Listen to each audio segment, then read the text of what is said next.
My brothers and sisters, una good morning, good afternoon, good evening. My name na Anthony, your regular presenter for First Stage Immigrant Solution. In case if una never subscribe, una no forget to hit the subscribe button. So wetin make me come this morning be say I say make I come tell us concerning wetin dey happen for here wey be Italy, where we dey so, because the way dem take dey do us ojoro for embassy, for Nigeria embassy, the thing don dey too much. So the ojoro don dey too much be say now I say make dem tell us say our people wey still dey go Nigeria embassy just because of this Nigeria passport, dem dey pay from 300 to 500 euro before they get their national passport. That one no be things wey we suppose to even hear for here. This one na ojoro wey dem dey do us for Nigeria embassy wey dey Rome. So now I say make una know for this my platform, because the manifestation wey we wan do tomorrow, wey be Saturday, wey be 31st of October 2020 for Piazza Nettuno for Bologna, dem don shift am to on the 1st. Now say before dem shift am go on the 1st or anywhere wey dem wan shift am go, make my voice fairly reach whosoever go lis ten to this my voice message, because the thing don dey too much. How a lot of our people wey dey here dey suffer to get ordinary Nigeria passport, only to become Nigerian citizen sef e dey even dey hard to get our country passport. Even this my passport sef, anybody wey dey wey say me e wan take my passport, I go dash am for free, because of say Nigeria no dey protect their citizens. Dem dey talk say end SARS, end police brutality, end this, end that. Buhari no good, no be Buhari dey there, na who dey there, na this one dey there. My own, I no know who dey there, whether na ghost na dey rule Nigeria. Me wan tell us say all this washi government wey we get for Rome, wey dey collect 200, 150 for our people take dey do Nigeria passport, I say enough is enough. So we are putting end to this corruption wey dey happen for Rome, for Italy, end SARS, end corruption for Nigeria, end police brutality. All these things na we wan put end to am, so where we dey so. Now we be the only country for Africa wey dey suffer to get their own country passport. A lot of people don lose their document, because if you wan go renew document, tell you say go and bring your country passport. We no see passport bring, because of say our country where we for come, dem dey do us ojoro. This ojoro don too much. Na make me come say I say this one na I wan come dey tell dem the ojoro wey dem dey do, e don dey too much. You understand me now? Because this ojoro wey dem dey do so, e go soon over the years now. I call them for Rome, dem tell me say ambassador no dey, na so e travel, na so dem transfer am. Me no know who dey rule us for there, whether na if dem transfer ambassador, consulate dey. If dem transfer consulate, person dey wey suppose to represent am as temporary, as his own vice wey dey rule us. Na so you go call people wey dey in charge of immigrants, dem say na immigration officers na dey. Some say the person wey dey in charge, e travel go Nigeria. Na Nigeria for the rule us. We need Nigeria passport. On the second wey dem talk say dem wan open the website wey dem wan take dey help our people wey don book appointment since January, February. Now we dey on the 30th of October. Those people never see scan. But make dem give them 150 or 200 euro now as a bribe. You see say their passport go ready for embassy wey dey there. Dem dey tell us say a lot of people dey queue for embassy. Dem no dey respect social distance. Dem know say corona dey increase. Social distance wey dey say dem no dey respect. Who dem go dey meet for there? People wey dey gate, dem go give una money, bribe for inside that embassy wey dey Rome. Una dey there, una respect for there. Una dey collect money, una dey talk say our people no get respect. How dem take get respect? So na make me say this video na for people wey know say dem no get voice. Na make me dey do this video, so may I take give them this voice, say our mumu don do. You understand? Ojoro wey Nigeria embassy dey do us for Italy don do, because a lot of our people go Swiss, Austria, they go Germany, they go outside the country go dey do Nigeria passport. Why they go on and outside the country go dey do Nigeria passport? They prefer to go outside the country go do Nigeria passport, because of say those people get booklet. Those people they'll apply for Nigeria passport, they'll give them, they serve their people well. Our own wey dey Italy for here, instead wey dey serve people wey dey here, They'll go dey do am till they do business. You understand me now? So we dey say enough is enough for people when they know say dey Nigeria embassy. If Nuna no fit talk, if Nigeria community for Italy no fit talk, me go still use this my platform take talk. May I say tell una say the wetin una dey do our people don do, the mumu don reach. You understand me now? Because all those washi wey dey government wey dey talk say e no concern them because of say they don already get their passport, they know as their own, they go take dey waka their own backyard work, how they fit take get their own passport, they'll get their own. But those people wey you know say they new come Italy, they follow Libya come, they apply for this document wey they do, so they no fit do. How they want to get their document?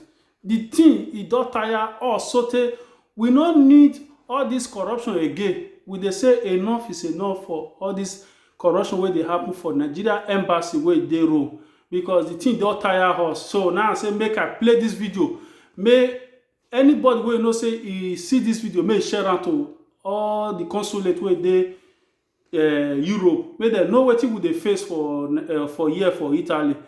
See one of my viewer wey dey this my YouTube that day, and they call me tell me say Questora no answer am because of say e no get passport. E don do passport, e no gree come out after 3 months because one, e no get 200 or 150 wey go take bribe make passport go fit take come out. So see write only letter to talk say this person, una no vex, una accept e practical say e passport dey under process and their fault. Only that letter wey embassy go write for you go collect money. Nationality from 50 euro upwards they'll collect. For only 2 lines of letter say somebody change name, they call am this name before, or they made mistake that they call am this name before, and at this name that they call am. Only names wey go change from 50 euro. Embassy no get wetin they do for Nigeria for free. You understand me now? So wetin una come dey here for una take dey serve una country? The author say to do Nigeria passport na $106 wey you go pay for online. You reach here now, the money wey they'll collect from you even pass $106. So my son 5 years Italian passport wey I renew, see am. I renew under 1 week now they take bring am come. You see am, so they don't even use am. 5 years old wey they still give am again. I pay 116 for within 1 week. You understand me now? This same 5 years wey don see they give for this one, 116 within 1 week we not sharp put. They bring am come out gidigba. But while Nigeria own no dey come out, those people wey dey Swiss, wey dey Austria, wey dey Germany, where therefore they get the booklet wey they take dey do their own? Where therefore they get am? If they no dey use am take dey do business for Nigeria embassy wey dey Rome. So we dey talk say enough is enough. No be only answers. We una see end this una corruption. We una see dey carry come embassy wey dey Rome. Since when me take enter Italy up till now, anytime when I want go do Nigeria passport, my mind will fair cut. You understand? Wetin make my mind dey cut? Don't be say I dey cut say I do any crime. Because I dey cut because where I dey go, I don't know whether I will quick come. I don't know whether they'll do Nigeria passport for me. Person wey you still know say they born you for the country where you for come. Yeah, now we will still get citizen of Italian citizen now. We become Italian citizen after we don't come here. But still, those people respect us past the way our own country they respect us.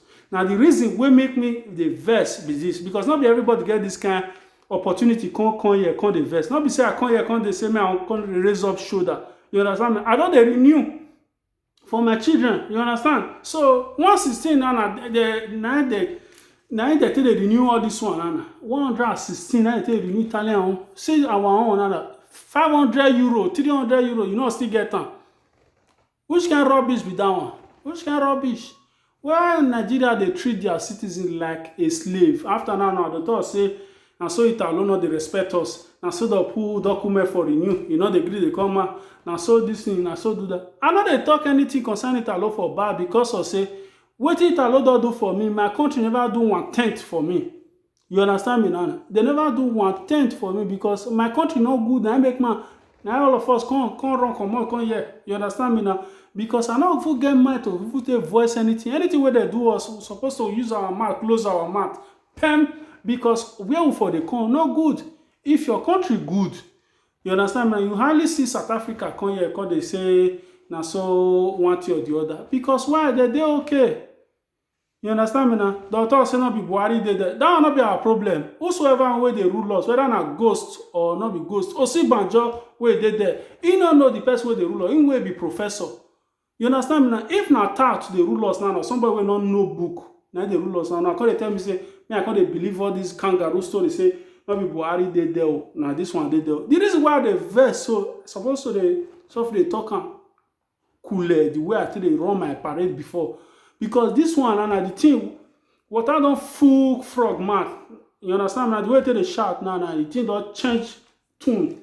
That make me come say, I can't use this my platform, can't knock on the way the thing they be. Because Nigeria embassy, they not just they try at all. They frustrate our in Nigerians way they here. Now make me they shout for years. So for my own platform, not be say I they do propaganda. If you enter Nigeria embassy, you want go do this Nigeria passport, after you don't enter inside, they'll collect your phone. Why do they collect your phone? Maybe you not record, maybe you not do anything, maybe you not call. When me go renew for my daughter home, they not collect my phone. I even they make call, sit down give it back. You understand me? Now police they talk say this and say wait, I they call. You understand me? Talk. They respect you. They do a lot of things. And one they'll come as if say you want to enter prison. Give me your phone. They'll collect your phone. May you not feel record. We know what they happen for now Nigerian embassy. A lot of corruption, right from ambassador, go reach the lowest gate man where they all of them they corrupt. You understand me? Now there's someone know they give money to people where they get. At the end of the day, people where they get now you give them money, you'll get your passport.